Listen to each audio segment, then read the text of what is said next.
Usher Syndrome type 3. There are different types, clearly. So can you tell us a little bit about Usher Syndrome as a whole, and then your Usher Syndrome type 3? Sure. So Usher syndrome is the leading genetic cause of deafblindness in this country and around the world. So today we know of about 400,000 people, we think, worldwide who have Usher syndrome. And there are definitely a lot more people who are living out in the world who have Usher syndrome who've been undiagnosed. People usually get diagnosed with their hearing loss first and then their vision loss. And these days, because when I was growing up, there wasn't actual genetic testing for Usher syndrome. Nowadays, people are able to find out much earlier in newborns and even before a baby is born at times. So it's a different kind of time we're living in now in terms of diagnosis. But I have type 3. So as you mentioned, there are 3 types of Usher syndrome. And a person who's born with Usher syndrome type 1 is born completely deaf and they're progressively losing their vision. So they generally tend to have a more rapid decline. Their vision loss tends to start in their adolescence and teenage years. And they also have balance issues. And a person with Usher syndrome type 2 is born with a set amount of hearing loss and is progressively losing their vision. They generally wear hearing aids throughout most, if not their entire lives. For some people, as they get older in their 60s and 70s, they may have more hearing loss and end up getting cochlear implanted. And for people with Usher syndrome type 3, we experience the mildest onset of both progressive vision and hearing loss. And we also have balance issues. People with type 2 generally don't have balance issues, or not nearly as many balance issues, as much balance issues as those of us with type 1 and 3. But when I was diagnosed at 19, nobody else had yet been identified. Usher syndrome type 3 did not yet exist. So it is the most recently identified form of Usher syndrome. And so when was it more known and kind of out there that there was a type 3? So when I was diagnosed, I basically went to see an otolaryngologist at the University of Michigan. An otolaryngologist is basically just more of a sophisticated ear, nose, and throat doctor. They do a lot of surgeries. And they said to me, I woke up one morning and I had really loud ringing in my ears, which is known as tinnitus or tinnitus. However you say it, it means the same thing. And tinnitus is ringing in the ears. Oftentimes war veterans who come back from war or people who have been really loud concerts experience that ringing in their ears. And that was the sensation that I had. And the sensation was that the ringing didn't go away after about a week or two. So I decided to get it checked out. And they told me that because I had both progressive and vision and hearing loss, the vision part of my condition was diagnosed at the age of 12. So there was a bit of a disconnect. They said that because I had both progressive vision and hearing loss, it couldn't be anything else, but that they'd never seen it as it presented itself in me. So it wasn't until about 10 years later and a researcher that we found in Helsinki, Finland, where there was a very small population who had similar presentation of Usher syndrome that I did. And my mom did all of this research to try to find anyone who was doing research on Usher syndrome and looking for a new type. And it was actually my own family's blood work that was the identifying that missing link for Usher syndrome type 3. So that's my claim to fame. Good, we're gonna go with it. Okay. You were diagnosed, like you said, with Usher syndrome type 3 around age 19. What has been the process like since then of losing your vision and hearing in terms of like the time frame, as well as you wear cochlear implants? When did you get your cochlear implants? From what I know, your hearing is better than your eyesight. So what is that all like? Yeah, so there's a few things. I'm going to give you all this info, and then I'm going to also say that all of this information is written out in a much lengthier and probably more articulate way in my book. So if you really want the gist, that's probably the best way to get the information. But the general overview is that when I was 12, I had difficulty seeing the blackboard at school.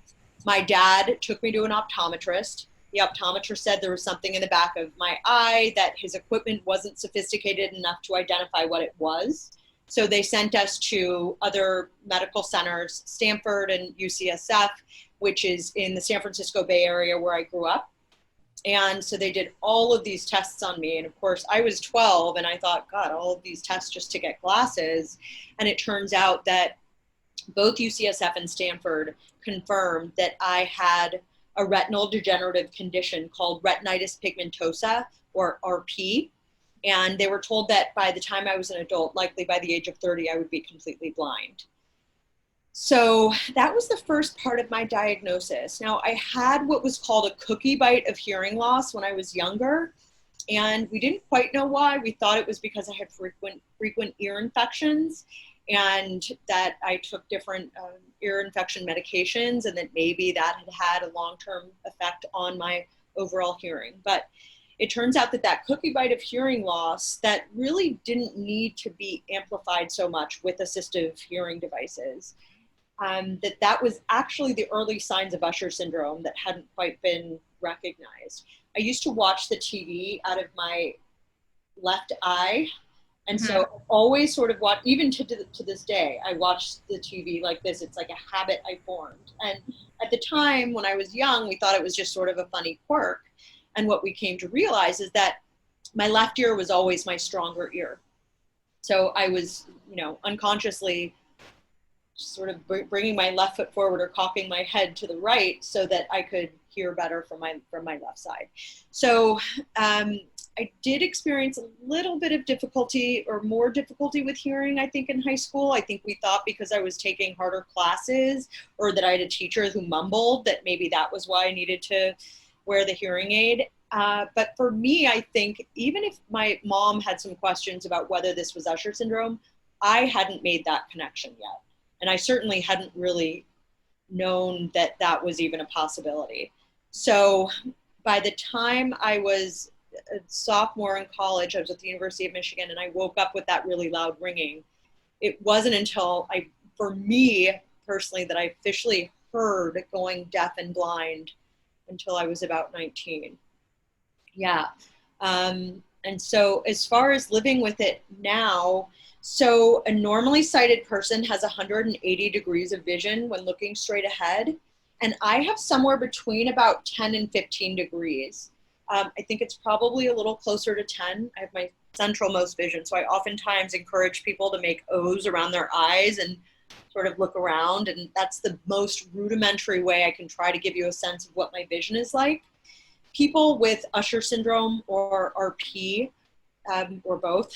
So if you have Usher syndrome, it means you have RP. No question, that's a part of having Usher syndrome. But you can have RP without having the hearing loss alone. Okay. So there's a smaller population of us who have donut vision, which means we can see in this tunnel vision. We don't have this periphery, but we do have our outermost periphery. And so I am one of the sort of smaller group of people who has donut vision. So I have this outermost periphery, and then I can't see my hands, I can't see them, I can't see them, I see them. So it's kind of hard to give people a sense of what that's like. Yeah, but I do a lot of scanning so that I can sort of come to know my environment. And as you progressively lose more vision, it becomes more difficult to scan because you're using less vision. And two, it just becomes more laborious. It becomes more tiresome. Right. Yeah. So what strategies and devices do you use to help you? I know that sometimes you walk with a cane. Yeah. And then I know that there's, other tools that you use both, professionally and personally. Can you tell us a little bit about those tools as well? Sure. So what I forgot to mention is that I used to wear hearing aids, and now I'm cochlear implanted because my hearing loss became significant enough that I became a candidate for a cochlear implant. And maybe this is a conversation for another day, but when I got cochlear implanted, I think sometimes people announce it or they feel, a lot of different things about it. But in my process of losing my hearing, I decided to learn sign language when I was in college. And it was really important for me not to sort of advertise, deciding to become hearing again. I'm a therapist, so being able to hear is a crucial part of my job. But it was sort of bittersweet because I was very much looking forward to being able to hear better. But I did feel a sense of almost like betraying the deaf community. And now that I'm cochlear implanted, first of all, it takes a lot of listening therapy to relearn how to hear. I think people oftentimes think that you get a cochlear implant and then ta-da, all of a sudden you're hearing. And it's not like that. You have to be a candidate, and everybody's hearing and their ability to hear progresses differently based on their loss. And I worked very, very hard, and I'm very fortunate to hear as well as I do now. But without my cochlear implants, one of the other things people don't know is that when you get cochlear implanted, and they're improving this technology now, meaning they're trying to make the electrodes that they put in the snail shell of the cochlea more flexible and malleable so that they cause less damage to the hair cells.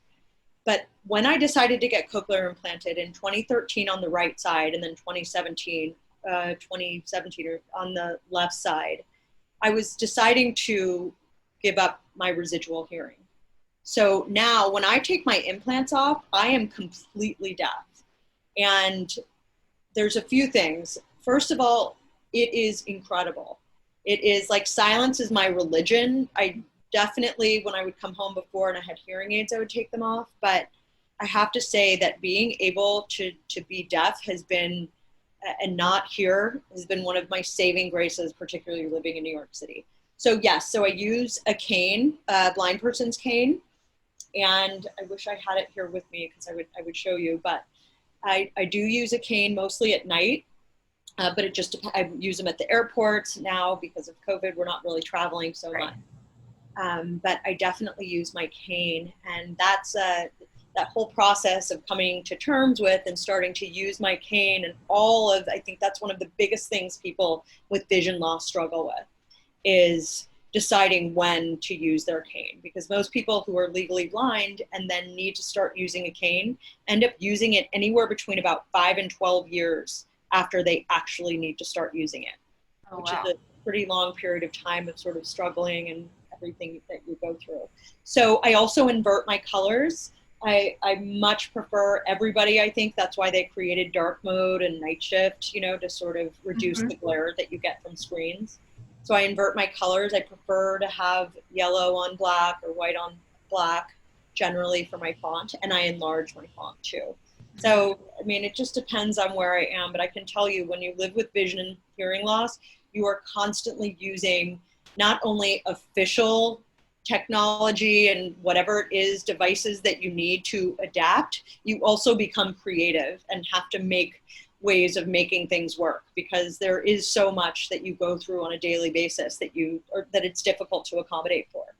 Right. No, for sure.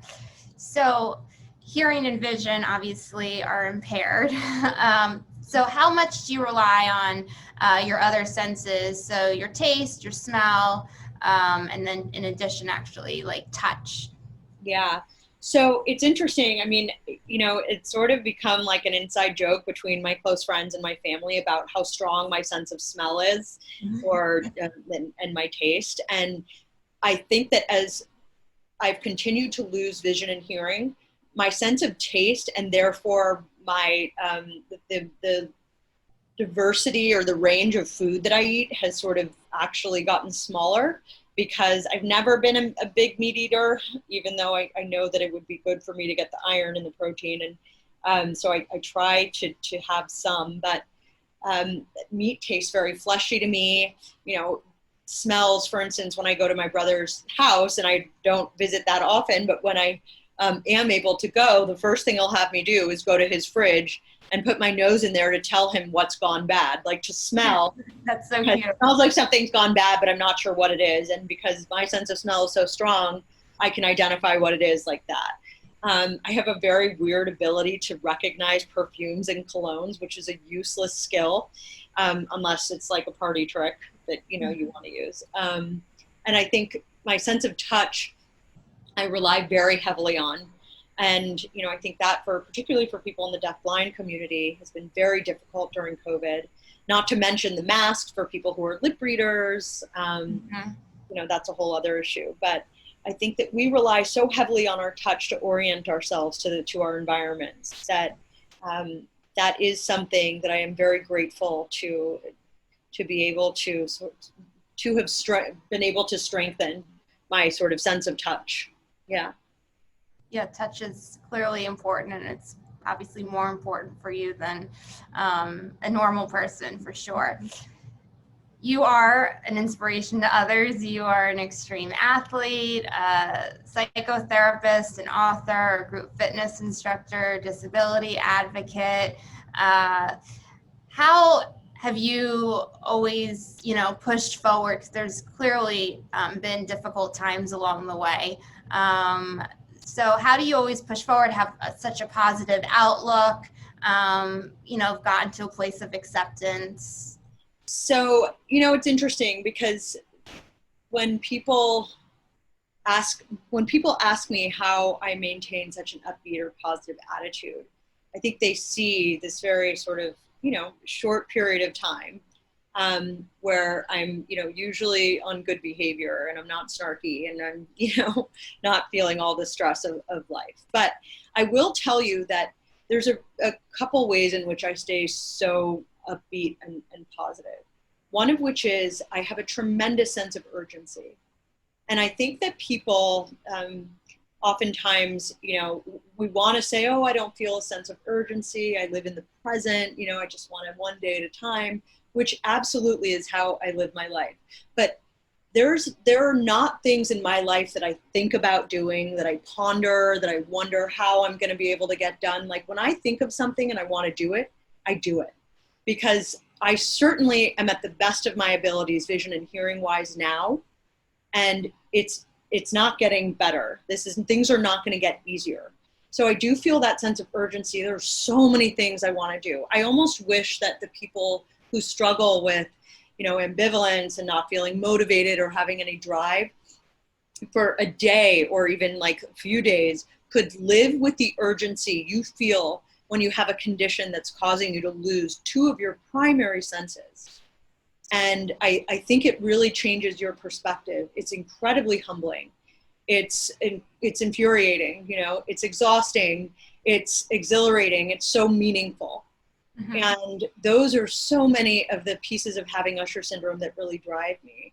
But the other thing is that when I experience more loss, I allow myself to feel my emotions. I allow myself to cry. I think that we hear so much, especially in this culture. We talk about people overcoming adversity. We talk about people overcoming obstacles, but we don't talk so much about living with adversity and living with obstacles, because there's some thought that, the idea of this not going away, that we can't tolerate. Mm-hmm. And for me, it's been an exercise in learning how to tolerate discomfort and sadness and all of these emotions that come, that actually experiencing my range of emotions that gives me the access to feeling happy, to feeling excited, that I just feel it all. Yeah. And, you're, like I've said, you're an extreme athlete and group fitness instructor, and exercise is such an important key to physical and mental health. Has exercise helped you with your endurance and, positive encouragement and helping you push forward along the way in your life? Mm-hmm. So one thing, there's a lot of reasons why I got into fitness, and one of which I write a lot about in my, I feel like I'm plugging my book, but literally because this is where you can get more of the story. But anyway, so I was in a very serious accident when I was 18. And so I broke just about everything in my body. And I was told I would never be able to walk properly again. And I was in a wheelchair for a little over 3 months. And so I quite literally had to put my body back together again. I had, reconstructive surgery on my left foot was reconstructed. I had reconstructive surgery on my left hand. And it was ever since sort of that experience, and there's so many different parts of that experience that sort of molded me, I think, in terms of being able to take care of myself. But one of the things that, you know, we also don't talk about is living with chronic pain. And I was told, you know, at that age that I would probably live with pain for the rest of my life. And so that for me was another humbling experience. That was actually my first experience with disability, really, and learning how to live and manage chronic pain from the injuries I sustained. And I think that it's sort of been the combination of needing to take care of my body physically to minimize the pain, meaning I have to strengthen my core muscles or make sure that my abdominals and my obliques and everything are strong to be able to protect and also support my back where I broke it however many, you know, years ago. And so those were all ways in which I was able to strengthen my body to help make up for the injuries I'd sustained. And then as I learned that I was going to be losing my vision and hearing, and that they were not stable, that this was going to be a continuous process, part of how I learned to manage my anxiety and my stress, and because when people think, oh, she's going deaf and blind and she lives with so much happiness and hope. Absolutely, I live with hope, because once you lose hope, I think it's difficult to live, period. But part of the reason why I exercise is to help me manage my stress and anxiety, less so for certainly the physical, you know, effects of it are wonderful. But I think that exercise in general is so crucial for our mental health, for our endorphins. I agree. I work out 5 days a week. I don't know how anyone could not work out, so I'm with you on that. Yeah. You're very close with your family, all 4 of them, and your parents. In particular, as everyone does know, your brother is Peter, Alexander, and you guys have an exceptionally close relationship, which has been documented on the news quite a bit, and he often will refer to you, refer to you as his best friend. How's your family played a vital role, like through support and encouraging you along the way, and then specifically Peter? So, you know, what's interesting, and I try to, when people ask me about how my family is so close, you know, or like why we're so close or what makes us so close, there's so many different factors that you know, play into it. And I have a blended family. You know, I twin brother, older brother, a half sister who's really like my sister, and 2 stepbrothers. So I have that whole blended family. But, you know, when I was younger and when my parents divorced, my twin brother and my older brother and I would go back and forth between houses. You know, Monday and Tuesday at dad's, Wednesday and Thursday at mom's, and every other weekend we would switch. And so we lived out of duffel bags, right? I mean, and so many kids do the divorce shuffle and know it so well. And that was actually, I think for us, it was like these were the only 2 other people who had gone through that experience of having our parents tell us that they were getting divorced and then having to do this divorce shuffle. And they were the only people who'd been through all of this with me. And so for that reason, you know, it made us much closer, I think. I also think that having a twin brother is such a unique and incredible experience for me. We are so close, and that's again a whole other conversation about sort of twin relationships. But my family, when I think about it, you know, sometimes if you hear a sibling and they're singing a song and it annoys you and you want them to stop, or they start dancing and you're like, stop it, or you start hitting each other.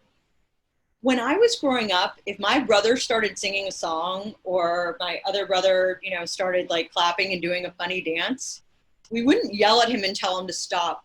We actually would join in with him. And like, it would turn into like a little kind of just dance party, funny, like quirky, ridiculous, dorky, whatever it was that was going on. And so it's such a weird example, but we just always were there to sort of, we were the morale for each other. And having my condition, I think, has really brought my family, I think, closer together too, because they all have to support me now more in ways than they ever had before. And I don't live near them. My sister and I are very, very close. Luckily, she lives here in Brooklyn. So we're able to see each other, Right. and she and her girlfriend are super supportive of me too. But anyway, I think that I often protect them from the information about the loss that I've experienced. I don't try to bombard them with it, but they are incredibly supportive and want to be in the know and always want to sort of, support me in whatever way they can. Yeah. No, it's important. Family's very important. And it's so great to have a supportive family like you do, especially. In one of your TED Talks that you gave, you mentioned how you developed an eating disorder, specifically, I believe, right before you kind of accepted your condition. Can you tell us a little bit about that?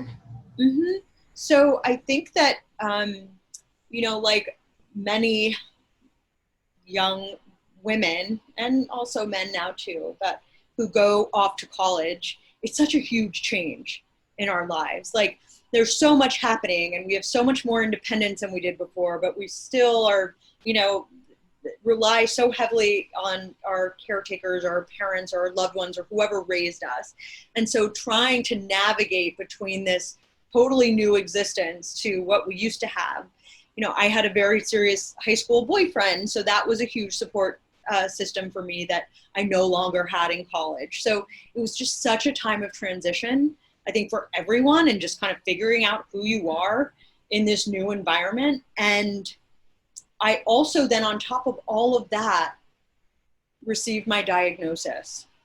So, because of my accident, I ended up having to start college late. And so there was just this trickle effect that I think that getting the diagnosis with Usher syndrome was sort of like that last straw of feeling like my life was out of my control. And I think that for many of us, we develop eating disorders because it is a superficial way of being able to have a sense of control over things in our lives that we have absolutely no control over. And it's easy. You can measure your weight, you can weigh yourself, you can measure your food. There's such a tangible way of being able to have this control that's not the right coping mechanism, but becomes an easy one to fall back on. And because in that process, oftentimes people are complimented when they lose weight. Nobody thinks like, oh, I wonder maybe if this person has disordered eating and that's why they lost weight. That we're just, our instinct is to assume that if somebody lost weight, it's because it's for healthy reasons. So I think there's a little bit of that, of the validation that you get from losing weight, even if it isn't helpful to you. Yeah. So here at Different Enable, our mission clearly is to empower people with a variety of different types of differences or disabilities, and also to kind of portray that people with differences can be different, but they can also be able, and you're an example of that.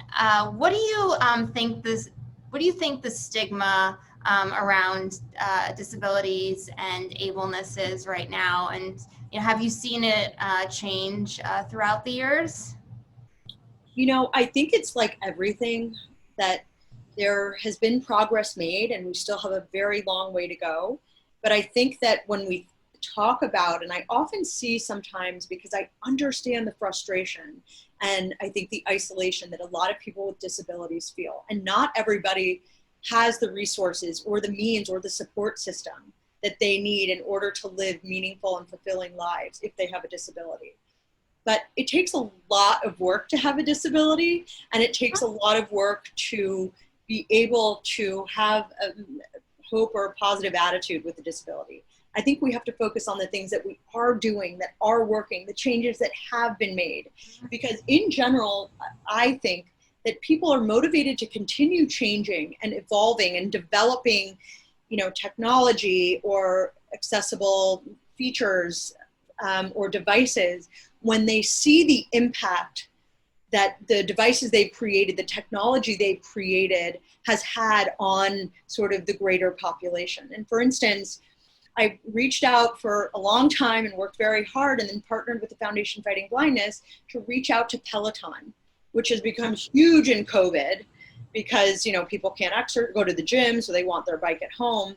But we did a search of people with blind in their screen name or their handle or whatever you call it for Peloton. And there were over 300 people who had blind in their name, in their screen name. Now, I, as a visually impaired person, don't have blind in my screen name. So, and I don't know that all those people are blind, but it seemed like, maybe there are a lot of people here who actually aren't getting the access that they need, but they're paying the same price. And so, long story short, we worked with them, and they have developed a screen reader for the blind. So now when blind people take a class, they can also have their, you know, the numbers of their cadence and their revolutions per minute and their output read to them, so they know how fast they're moving or how hard they're working. And that's huge for people, you know. So I think that we've made a lot of progress. I think we have a long way to go. And I think what's most important is that people oftentimes with disability, even to this day, the same way we see with, you know, racism or any other type of ignorance, is that people are afraid because they don't know. Oftentimes they're afraid of someone in a wheelchair or someone using a cane, because even though they know rationally it doesn't make sense, they think there's some way they can catch it. And as silly as that sounds in 2020, although nothing in 2020 sounds silly at this point, but as silly as that sounds, people do have these belief systems that for whatever reason they've developed. And I think that part of being able to have this conversation openly will help people with and without disabilities understand how much of our lives are similar to a fully able-bodied person, and how much of what we have is sort of our normal. And it's not something to feel badly about. We don't feel sorry for ourselves. Mm-hmm. Yeah. So, I think that oftentimes, lastly, I'll say that it's actually those of us in the disability community who I think sort of feel like we have the last laugh, because it's the people oftentimes who are fully able-bodied who look at people with disabilities and feel pity or feel whatever it is, that it's like to look at someone like us because of the differences that we have and see us as lesser than means that there is something in their life that is so completely just not thought through and in fact maybe not meaningful for them to understand that having a disability does not by any means mean that you have a shitty life. No. In fact, for many of us, I would imagine it's more meaningful or fulfilling than fully able-bodied people's lives. And it is. And, a lot of people, including myself, definitely, believe that. I mean, we're not ashamed of our disabilities or differences. We embrace them. And I think it's really important. And I think, I feel bad for the other people on the other side who kind of look at us, with pity or, feel bad for us when really, we don't want them to feel bad for us. Mm-hmm. And I think the other thing too is that people with disabilities oftentimes need help, as Mm-hmm. everybody does. And I think people in general are so accustomed to feeling like they need to be independent. And when you see people who seemingly need help, I think it brings up this whole greater sort of existential issue for people of what it means to need help, to offer help, to ask for help. And that's something I think people have a very difficult time, talking about or recognizing. Yeah, for sure. What is your universal message to people who have disabilities, differences, including those with Usher syndrome? Yeah, I mean, I think that one of my biggest messages has always been that you're not alone. Mm-hmm. And I think it's a fairly obvious message because oh, great, we're not alone. What does that mean? But it basically means that I think that when you have any type of condition, whether it's a disability that you can see or that physically affects you, or if it's something that's an invisible disability, with cognitive functioning, or if it's lupus or whatever it might be, there's this feeling that we're alone, that other people can't understand. And I think that there is a community out there for everyone. And it's a matter of being able to be willing to be vulnerable, to seek that out, to ask for help. So my first message is sort of that, that you're not alone, that we are all dealing with something in some way. And more importantly, I think that people need to know that asking for help is actually a sign of strength, of courage, of vulnerability, and not a sign of weakness or incapability or lack of independence. So I really encourage people to challenge themselves and being willing to ask for help. That's great advice. And for those specifically with Usher syndrome, what type of resources do you think people should turn to?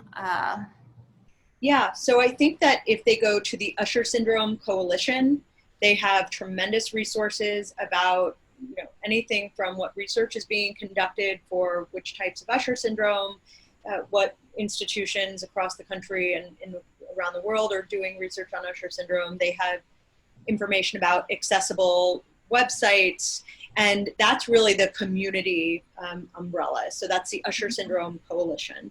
And then the Usher Syndrome Society, I'm on their board. They do a lot of awareness work. They're another great organization. They're a partner organization with the Usher Syndrome Coalition. Ava's Voice, avasvoice.org, does a lot of great work for kids and parents with Usher syndrome. And so there's a lot of really great, I think those are the best places to start in terms of making connections and finding the resources you need for whatever it is that you are dealing with. Sounds good. All done. Thanks, Sally.